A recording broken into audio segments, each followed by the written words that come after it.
Permasalahan minimnya transportasi untuk mengangkut kebutuhan pokok terkhusus hasil pertanian di Kota Tual terungkap dalam rapat koordinasi pembangunan pertanian yang digelar Dinas Pertanian Provinsi Maluku pekan kemarin. Kepala Dinas Pertanian Kota Tual, Agil Asagaf, mengatakan pembangunan pertanian di Kota Tual saat ini terkendala dengan minimnya sarana prasarana.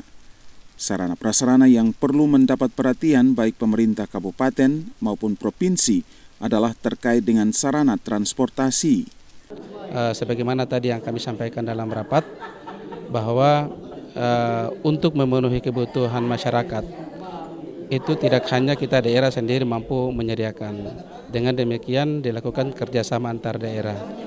Nah, yang selama ini kami sudah lakukan adalah kerjasama antar daerah dengan pemerintah SBT untuk penyediaan semua komoditi, terutama 11 komoditi strategis yang saat ini menjadi kebutuhan dasar masyarakat.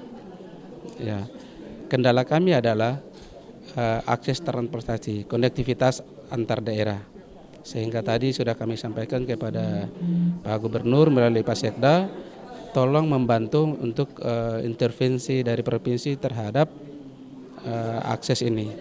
Ditambahkan Kadis Pertanian Kota Tual, hasil pertanian dari Kota Tual selama ini juga dikirim untuk memenuhi kebutuhan masyarakat di Kabupaten Aru, KKT, dan bahkan sampai Papua. Frida Raiman, Hamja Tomia melaporkan.